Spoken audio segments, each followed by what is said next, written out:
মন্তব্য করে এরশাদ বলেন, সব দল না গেলে জাতীয় পার্টি নির্বাচনে যাবে না, সেই প্রতিশ্রুতি রক্ষা করতেই যাচ্ছেন তিনি। তবে সর্বদলীয় সরকারে থাকা না থাকার বিষয়টি স্পষ্ট করেননি এরশাদ। রিপোর্ট জ্যোতিকা ঘোষের। মনোনয়নপত্র জমা দেওয়ার ঠিক পরদিন মঙ্গলবার সকালে বনানীর দলীয় কার্যালয়ে এক জরুরি সংবাদ সম্মেলনে এরশাদ জাতীয় সংসদ নির্বাচন থেকে সরে দাঁড়ানোর ঘোষণা দিলেন। তিনি বলেন, সব দল মনোনয়ন দাখিল না করায় তিনি তার আগের প্রতিশ্রুতি অনুযায়ী নির্বাচন বর্জন করলেন। আরেকটা কথা বলেছিলাম, নির্বাচনের পরিবেশ সৃষ্টি নয়, নির্বাচনে যাব না।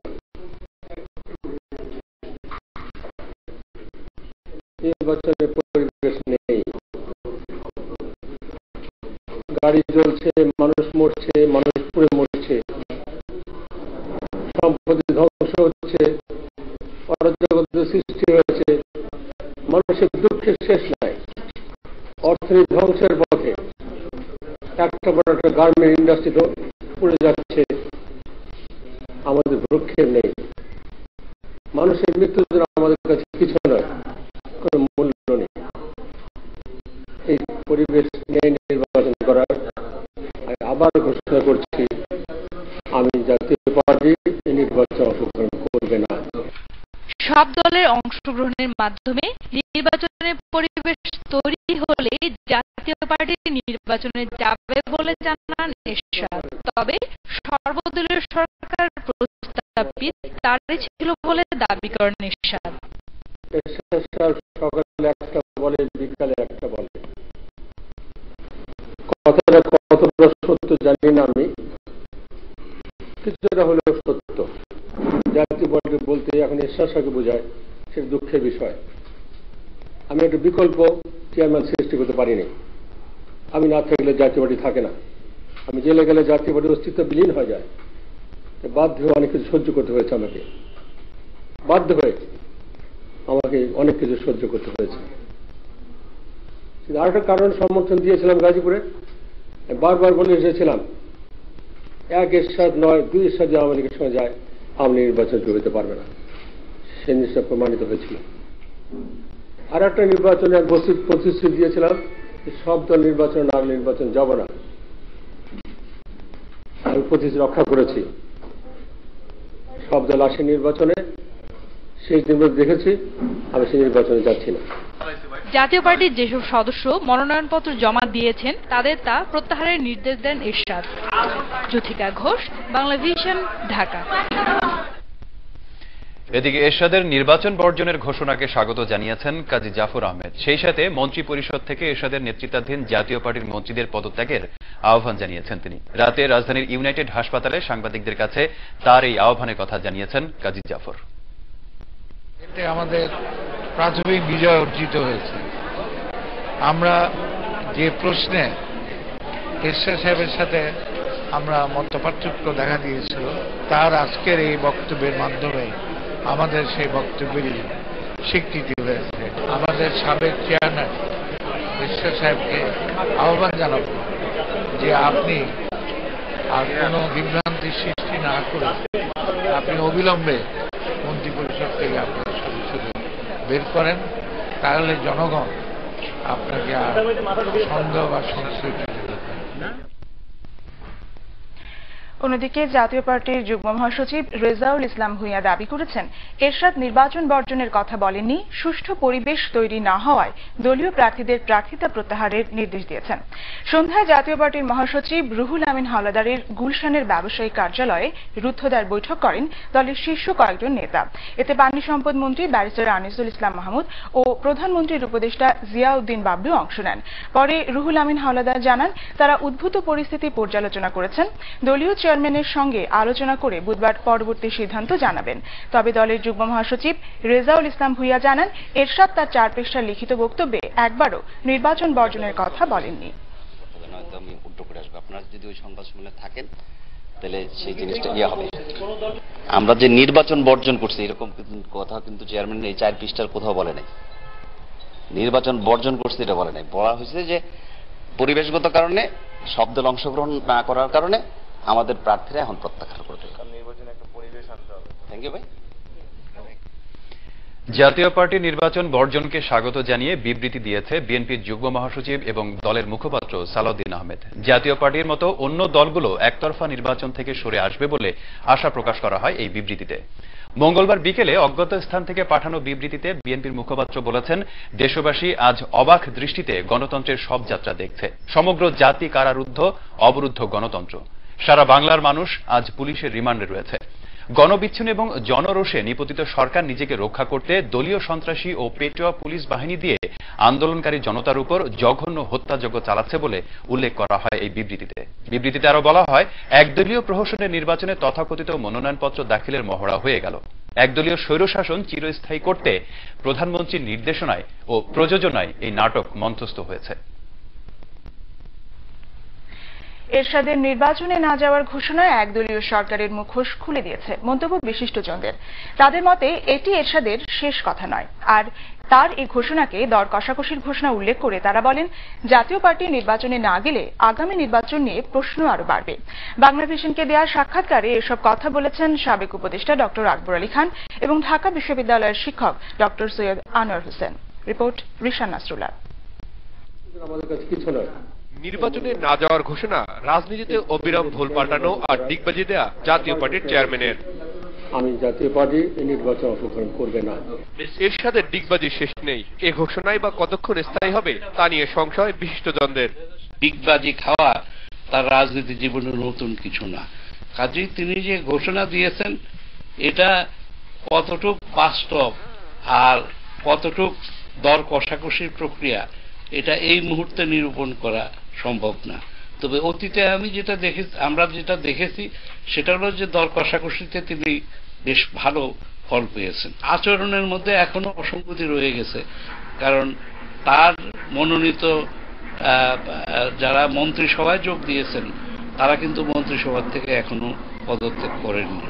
এতে মনে হয় যে সবকিছু শেষ হয়ে যায়নি। এটা যে শেষ ঘোষণা তা আমি মনে করি না। তবে এই মুহূর্তে এরশাদের সঙ্গে যে কথাগুলো ছিল, মানে দুপক্ষের থেকে যে বোঝাপড়াটি ছিল, সেই বোঝাপড়ার আর কোনো অবশেষ থাকলো বলে আমার মনে হয় না। তাদের মতে শেষ পর্যন্ত এরশাদ না এলে নির্বাচন নিয়ে আরো প্রশ্ন উঠবে। অন্যদিকে এরশাদ নির্বাচন এলে আস্থাহীন দলে পরিণত হবে জাতীয় পার্টি। তথাকথিত সর্বদলীয় সরকারের যতটুকু মুখোশ ছিল সেটা খুলে গেল, কারণ জাতীয় পার্টিকে অনেকটা ছাড় দেওয়া হয়েছিল। 6টি পদ দেওয়া হয়েছিল জাতীয় পার্টিকে সঙ্গে রাখার জন্য। তো এখন সেই জাতীয় পার্টি তো সঙ্গে থাকলো না। কাজেই এখন যথার্থ অর্থে এটা একদলীয় সরকার হলো। এরশাদের দলের ভূমিকা প্রান্তিক, তবে একটি সমস্যা হতে পারে, সেটি হলো যে যদি তার দল অংশগ্রহণ না করে তাহলে একটি বিশ্বাসযোগ্য বিরোধী দল ও বিশ্বাসযোগ্য বিরোধী দলের নেতা উপস্থাপন করা শক্ত হবে। সুতরাং এটা বাইরের দুনিয়াকে দেখানোর জন্য এটা হয়তো কাজে লাগতে পারত, কিন্তু দেশের মানুষ তো সবই জানে। এখানে দু বিশ্লেষকই মনে করেন এখন নির্বাচনকে কিছুটা গ্রহণযোগ্য করতেই মন্ত্রিসভার মতো সংসদেও এরশাদকে ছাড় দেবে আওয়ামী লীগ। তাই যে কোনো সময় আবারও ভুলের সাথে বোলও পাল্টাতে পারেন এরশাদ। রিশান নাসরুল্লাহ, বাংলাভিশন, ঢাকা। সাময়িক ক্ষোভের কারণে এরশাদ নির্বাচন থেকে সরে দাঁড়ানোর ঘোষণা দিয়েছেন বলে মনে করেন আওয়ামী লীগের নেতা সুরঞ্জিত সেনগুপ্ত। আওয়ামী লীগের প্রেসিডিয়াম সদস্য ওবায়দুল কাদের মনে করেন নির্বাচনে অংশগ্রহণ করা নিয়ে এটাই এরশাদের শেষ সিদ্ধান্ত নয়। আর আরেক আওয়ামী লীগ নেতা তোফায়েল আহমেদ জানিয়েছেন, জাতীয় পার্টির অনেক নেতাই নির্বাচন বয়কট নিয়ে কিছুই জানেন না। টেস্টের পরেও লেটেস্ট থাকতে পারে, অপেক্ষা করুন, দেখুন। মনোনয়নপত্র প্রত্যাহারের শেষ দিন পর্যন্ত ওনার শেষ কথা বলার জন্য, শোনার জন্য। তাদের সাথে আমাদের আলোচনা আছে, তাদের তো তাদের সাথে আমি আলোচনা করেছি, তারা অনেকেই বিষয়টা জানেন এবং আমরাও নিজের উপলব্ধি করতে পারছি কারণ। সুতরাং এইটা জানার জন্য আপনাদের অপেক্ষা। তিনি হয়তো সাময়িকভাবে ক্ষুব্ধ হতে পারেন, আবার তিনি খুব তাড়াতাড়িও স্বাভাবিক হতে পারেন। নির্বাচনে তিনি অংশগ্রহণ করেছেন তার স্বইচ্ছায়, সরকারেও তিনি অংশগ্রহণ করেছেন তার স্বইচ্ছায়। বিএনপির ভারপ্রাপ্ত মহাসচিব মির্জা ফখরুল ইসলাম আলমগীর অভিযোগ করেছেন, জনগণকে বিভ্রান্ত করতে পর্দার অন্তরালে তথাকথিত সংলাপের কথা প্রচার করছে সরকার। সরকারের সাথে বিএনপি নেতাদের সংলাপের বিষয়টি সম্পূর্ণ ভিত্তিহীন দাবি করে লিখিত বিবৃতি দিয়েছেন তিনি। সরকার প্রতিটি মুহূর্তে দুর্বল হচ্ছে বলেই তারা বিভিন্ন গুজব ছড়াচ্ছে বলেও মন্তব্য করেন মির্জা ফখরুল। সরকার এবং তার আজ্ঞাবহ নির্বাচন কমিশন একতরফা নির্বাচন বাস্তবায়ন করতে চায় বলেও বিবৃতিতে জানান বিএনপির ভারপ্রাপ্ত মহাসচিব। বর্তমান রাজনৈতিক সংকট নিরসনে নির্বাচনের ঘোষিত তাফসিল স্থগিত করে নির্দলীয় সরকারের অধীনে নির্বাচনের দাবিটি আবারও জানান বিএনপির ভারপ্রাপ্ত মহাসচিব। অবরোধের চতুর্থ দিনে সহিংসতায় চট্টগ্রামে 4, সাতক্ষীরায় 3 এবং চাঁদপুরে 2 জন সহ দেশের বিভিন্ন স্থানে নিহত হয়েছে 9 জন। প্রতিনিধিদের পাঠানো তথ্য এবং ছবি নিয়ে টেক্সট রিপোর্ট। চট্টগ্রাম সীতাকুণ্ডের বারককুণ্ডে পুলিশের গুলিতে যুবদল কর্মী রাসেল, বন্দরের সল্টকোলায় পেট্রোল বোমায় কন্টেনার লরি চালক মাহবুব নিহত হয়েছে। সন্ধ্যায় চট্টগ্রাম মেডিকেল কলেজ হাসপাতালে চিকিৎসাধীন অবস্থায় মারা যান মাহবুবের হেলপার মিজান। রাঙ্গুনিয়ায় পিকেটারদের ধাওয়ায় 2 অটোরিকশার সংঘর্ষে মারা যান এক চালক। চাঁদপুরের কালীবাড়িতে পুলিশের সাথে সংঘর্ষে নিহত হয়েছেন ছাত্রদল কর্মী তাজুল ইসলাম পাটোয়ারি ও ছাত্র শিবির কর্মী সিয়াম। গুলিবিদ্ধ অন্তত 30। প্রতিবাদে চাঁদপুরে বুধবার সকাল সন্ধ্যা হরতাল ডেকেছে 18 দলীয় জোট। দুপুরে জেলা বিএনপির সম্পাদক শেখ ফরিদ আহমেদের বাসায় সংবাদ সম্মেলনে এ ঘোষণা দেওয়া হয়। সাতক্ষীরার দেবহাটা উপজেলার সখীপুর ও গাজীরহাট এলাকায় যৌথ বাহিনীর গুলিতে নিহত হয়েছে 2 জন, পুলিশ সহ আহত 20। এদিকে সাতক্ষীরার ভুমরাস্থল বন্দর সড়কের মাহমুদপুর বাজারে অবরোধকারীদের হামলায় নিহত হয়েছে যুবলীগ কর্মী গিয়াসউদ্দিন। কক্সবাজার শহরের কালোর দোকান এলাকায় জামায়াতের মিছিলে টিয়ারশেল, রাবার বুলেট ও গুলি ছোড়ে পুলিশ। এ সময় জামায়াত শিবিরের 3 জন গুলিবিদ্ধ সহ 15 জন আহত হয়। নরসিংদীতে জেলা বিএনপির সভাপতি খায়রুল কবির খোকনের নেতৃত্বে বের হওয়া মিছিলে বাধা দেয় পুলিশ। এ সময় চিনিশপুর এলাকায় রেল লাইনে আগুন দেয় অবরোধকারীরা। দুপুরে রংপুর নগরীতে পুলিশের বাধায় মিছিল করতে পারেনি বিএনপি। সকালে রংপুর ঢাকা মহাসড়কে মডার্ন এবং পার্কের মোড়ে পেট্রোল ঢেলে আগুন দিয়ে বিক্ষোভ করে ছাত্র শিবির। রংপুরে জামায়াত শিবিরের 8 এবং বিএনপির 7 কর্মীকে আটক করেছে পুলিশ। ময়মনসিংহের তারাকান্দায় সড়ক অবরোধ করে বিক্ষোভ করে বিএনপি। টায়ারে আগুন জ্বালিয়ে অবরোধ করা হয় ময়মনসিংহ শেরপুর সড়ক। সকালে লালমনিরহাটে মহেন্দ্রনগর এলাকায় লালমনিরহাট ঢাকা রেলপথ অবরোধ করে বিএনপির সমর্থকরা। এ সময় মহেন্দ্রনগরে একটি কমিউটার ট্রেন আটকা পড়ে। পরে আইনশৃঙ্খলা বাহিনীর সদস্যরা অবরোধকারীদের ছত্রভঙ্গ করলে 4 ঘণ্টা পর আবার ট্রেন চলাচল শুরু হয়। Morsheda Rasel, Bangla Vision, news desk. এদিকে অবরোধের চতুর্থ দিনে রাজধানীর বিভিন্ন স্থানে গাড়িতে অগ্নিসংযোগ, ভাঙচুর করা হয়েছে। বিক্ষিপ্ত ঝটিকা মিছিল করেছে অবরোধ সমর্থকেরা। রাস্তায় যানবাহনের সংখ্যা কম, দূরপাল্লার কোনো যানবাহন টার্মিনাল ছেড়ে যায়নি। এদিকে অবরোধের প্রথম দিন আহত 1 জন চিকিৎসাধীন অবস্থায় ঢাকা মেডিকেলে আজ সকালে মারা গেছেন। বিস্তারিত জানাচ্ছেন জিয়া খান। অবরোধের চতুর্থ দিনের শুরুতে যাত্রাবাড়ি মোড়ে বেশ কয়েকটি গাড়ি ভাঙচুর ও একটি সিএনজি চালিত অটোরিকশায় আগুন দেয় অবরোধ সমর্থকরা। এ সময় আতঙ্কিত হয়ে পড়ে সাধারণ মানুষ। পরে পুলিশ এসে ফাঁকা গুলি ছুড়ে পরিস্থিতি নিয়ন্ত্রণে আনে। শিবির সন্দেহে আটক করা হয় 6 জনকে। উদ্ধার করা হয় প্রচুর পরিমাণে বিস্ফোরক। দোলাইপাড়ে অবরোধের সমর্থনে ঝটিকা মিছিল করে যাত্রাবাড়ি থানা স্বেচ্ছাসেবক দল। সূত্রপুরে মিছিল করেছে যুবদল কর্মীরা। এছাড়া বক্সিবাজার এলাকায় মিছিল করেছে শাহবাগ থানা যুবদল। ডেমরা, মোহাম্মদপুর ও বাড্ডায় মিছিল করেছে শিবির কর্মীরা। এ সময় রাস্তায় আগুন দেওয়া হয়। রাস্তায় যানবাহনের সংখ্যা কম থাকায় রাজপথ দখলে নিয়েছে রিকশা। রাজধানীর বাস টার্মিনালগুলো থেকে দূরপাল্লার কোনো যানবাহন ছেড়ে যায়নি। তবে সকালে সদরঘাট টার্মিনালে ভিড়েছে দেশের দক্ষিণাঞ্চলের বিভিন্ন জেলা থেকে ছেড়ে আসা লঞ্চগুলো। অবরোধকে কেন্দ্র করে রাজধানী জুড়ে বাড়তি নিরাপত্তা বলয় গড়ে তুলেছে র্যাব ও পুলিশ। অন্যান্য দিনের মতো নেতাকর্মী শূন্য বিএনপির কেন্দ্রীয় কার্যালয়ের সামনে মোতায়েন করা হয়েছে বিপুল সংখ্যক আইন শৃঙ্খলা রক্ষাকারী বাহিনী। জিয়া খান, বাংলা ভিশন, ঢাকা। বিএনপি সহ 18 দলের ডাকা অবরোধের প্রতিবাদে মানববন্ধন ও বিক্ষোভ সমাবেশ করেছে আওয়ামী লীগ ও তার সহযোগী সংগঠন। সকালে বঙ্গবন্ধু অ্যাভিনিউতে মানববন্ধন শেষে আওয়ামী লীগ নেতারা বলেছেন, সব দলকে নির্বাচনে অংশ নিতে অপেক্ষার পালা শেষ করেছে জনগণ ও নির্বাচন কমিশন। নির্বাচন হতে না দিয়ে তারা মুক্তিযুদ্ধের চেতনা ধ্বংসের পায়তারা করছে বলে অভিযোগ করেছেন। মানুষ পুড়িয়ে যা করছে তা আন্দোলন হতে পারে না, এই সন্ত্রাসী কর্মকাণ্ড বলে মন্তব্য করেন আওয়ামী লীগ নেতারা। পরে হরতালের প্রতিবাদে বিক্ষোভ ও র্যালি করে নেতারা।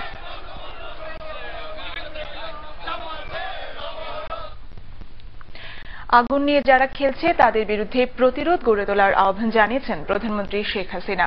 গাজীপুরের কোনাবাড়িতে অগ্নিদগ্ধ স্ট্যান্ডার্ড গার্মেন্ট পরিদর্শন শেষে তিনি এই আহ্বান জানান। প্রধানমন্ত্রী বলেন, সম্মিলিতভাবে দাঁড়ালে দেশকে নিয়ে আর কেউ ধ্বংসের খেলা খেলতে পারবে না। গাজীপুর প্রতিনিধি মীর মোহাম্মদ ফারুকের সঙ্গে নিয়ে তাইমুর রশিদের রিপোর্ট। শ্রমিক নিহতের গুজবে বৃহস্পতিবার আগুনে ছাই হয়ে যায় গাজীপুরের স্ট্যান্ডার্ড গার্মেন্টস। মঙ্গলবার দুপুরে বিধ্বস্ত পোশাক কারখানা পরিদর্শনে যান প্রধানমন্ত্রী শেখ হাসিনা। প্রায় 40 মিনিট ক্ষতিগ্রস্ত কারখানাটি ঘুরে দেখেন তিনি, সান্ত্বনা দেন কারখানার মালিক শ্রমিকদের। এ সময় স্ট্যান্ডার্ড গ্রুপের এমডি বলেন, শ্রমিকরা এই কারখানা ধ্বংস করেছে তা তিনি বিশ্বাস করেন না। আমি জানি না কিভাবে তারা এই ফ্যাক্টরিকে ধ্বংস করবে, এটা আমার বিশ্বাস হয় না, এখনো বিশ্বাস হয় না। হয়তো জড়িয়ে থাকতে পারে, এখনো বিশ্বাস করি না। শ্রমিকদের নামে যারা সহিংসতা করছে তাদের বিরুদ্ধে ব্যবস্থা নেওয়ার দাবি জানান বিজিএমইএ সভাপতি। শ্রমিকদের বেতন যখন আপনি 219% বাড়িয়ে দিয়েছেন, তারা এটার পিছনে আছে, এটা আজকে আপনার কাছে আমাদের এই দাবিটা রাখতে। প্রধানমন্ত্রী বলেন, বেতন বাড়ানোয় শ্রমিকরা খুশি। এরপরও যাদের প্ররোচনায় ঘটছে এমন ঘটনা তাদের খুঁজে বের করার আশ্বাস দেন তিনি। বাংলাদেশের মানুষের জীবন জীবিকার উপরে আঘাত দেওয়া, গরিব শ্রমিকদের পেটে লাথি মারা, তাদের ভাগ্য নিয়ে ছিনিমিনি খেলা, যারা এই খেলায় নামবে তাদেরকে আমরা ছাড়বো না, ছাড়তে পারি না। তাদের বিরুদ্ধে আবার কঠোর ব্যবস্থা নিতেই হবে। ধ্বংসাত্মক কাজের বিরুদ্ধে সবাইকে সজাগ থাকার আহ্বান জানান তিনি। সরকারের পক্ষ থেকে যা করার আমরা করব, কিন্তু আপনাদের নিজেদেরও কিন্তু এই ধরনের ধ্বংসযজ্ঞ, এই আগুন নিয়ে যারা খেলছে তাদের বিরুদ্ধে প্রতিরোধ আপনাদের গড়ে তুলতে হবে। আমাদের সম্মিলিতভাবে যদি আমরা দাঁড়াই তাহলে আর এই ধ্বংসের খেলা খেলতে পারবো না দেশটাকে নিয়ে। স্বাধীনতা বিরোধীদের দেশকে পিছিয়ে দেওয়ার অপচেষ্টার বিরুদ্ধে হুঁশিয়ারিও দেন প্রধানমন্ত্রী। তাইমুর রশিদ, বাংলা ভিশন, গাজীপুর। এর আগে 22তম আন্তর্জাতিক প্রতিবন্ধী ও জাতীয় প্রতিবন্ধী দিবসের অনুষ্ঠান উদ্বোধন করেন প্রধানমন্ত্রী শেখ হাসিনা। এ সময় তিনি বলেন, প্রতিবন্ধী হওয়া অপরাধ নয়, তাই তাদের প্রতি সবাইকে আরো সহানুভূতিশীল হওয়ার আহ্বান জানিয়েছেন প্রধানমন্ত্রী। বঙ্গবন্ধু আন্তর্জাতিক সম্মেলন কেন্দ্রে আয়োজিত অনুষ্ঠানে প্রধানমন্ত্রী বলেন, এমন সমাজ গড়াই সরকারের লক্ষ্য যে সমাজে প্রতিবন্ধীদের প্রতি কোনো বৈষম্য হবে না।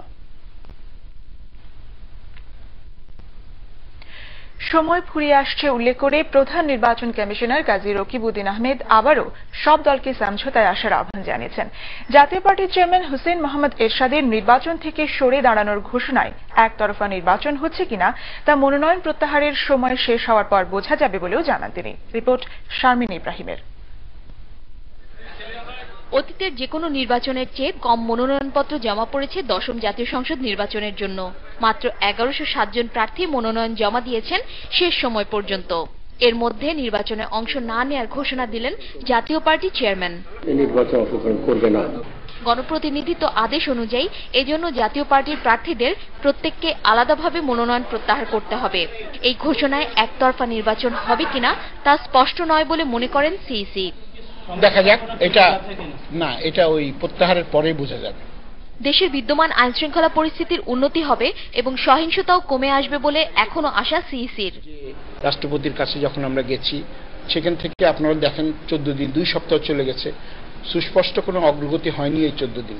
আমি আশা করব যে সময় শেষ হয়ে যাওয়ার আগে সুস্পষ্ট একটা অগ্রগতি হবে, কেন জনগণ চায় শান্তি, জানমালের নিরাপত্তা। আমি আশা করি একটা সুষ্ঠু জিনিস হবে। এদিকে সংসদীয় 8টি আসনে একজন করে প্রার্থী মনোনয়ন জমা দেওয়ায় বাছাই শেষে তাদের নাম বিজয়ী হিসেবে ঘোষণা করার বিধান রয়েছে আরপিওতে। শারমিন ইব্রাহিম, বাংলা ভিশন, ঢাকা। নির্দলীয় নিরপেক্ষ তত্ত্বাবধায়ক সরকারের অধীনে নির্বাচনের দাবিতে মানববন্ধন করেছে ঢাকা বিশ্ববিদ্যালয়ের সচেতন শিক্ষকবৃন্দ। সকালে জাতীয় শহীদ মিনারে আয়োজিত মানববন্ধনে তারা দাবি করেন, ক্ষমতা দীর্ঘস্থায়ী করতে সংবিধান থেকে তত্ত্বাবধায়ক ব্যবস্থা তুলে দিয়েছে সরকার। জনমতের তোয়াক্কা না করে তাদের এই ক্ষমতায় টিকে থাকা ষড়যন্ত্র জনগণ সফল হতে দেবে না বলে মন্তব্য করেছেন শিক্ষকরা।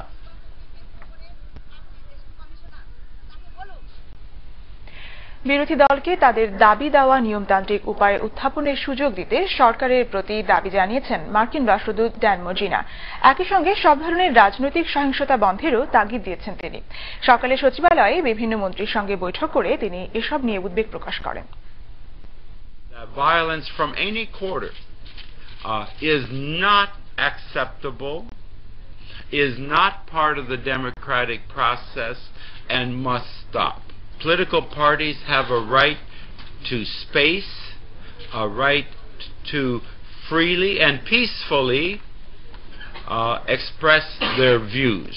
As the clock is ticking on, it is now more urgent than ever before that the major parties empower trusted lieutenants, whomever, to hold constructive dialogue, to find a way forward, to hold free and fair elections that are credible in the eyes of the Bangladeshi people.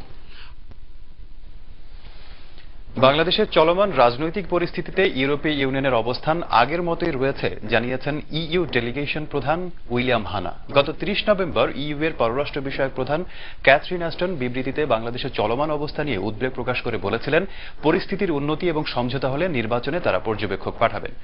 পররাষ্ট্রমন্ত্রী H Mahmud আলীর সাথে তার দপ্তরে বিকেলে বৈঠকের পর হানা বলেন, তাদের অবস্থান অ্যাস্টনের বিবৃতিতে যা বলা হয়েছে এখনও সেই রকমই রয়েছে এবং পররাষ্ট্রমন্ত্রীকে তাদের অবস্থান জানিয়ে দেওয়া হয়েছে বলেও জানান তিনি বলেন, এখনও তারা পরিস্থিতি পর্যবেক্ষণ করছেন। পরে ঢাকায় নিযুক্ত সৌদি আরবের রাষ্ট্রদূত ডক্টর নাসের আল বুশাইরির সৌজন্য সাক্ষাৎ করেন পররাষ্ট্রমন্ত্রী এইচ মাহমুদ আলীর সাথে। এ সময় তারা দ্বিপক্ষীয় স্বার্থ সংশ্লিষ্ট বিষয়ে আলোচনা করেন। এর আগে সকালে নরওয়ের রাষ্ট্রদূত পররাষ্ট্রমন্ত্রীর সাথে সাক্ষাৎ করেছেন।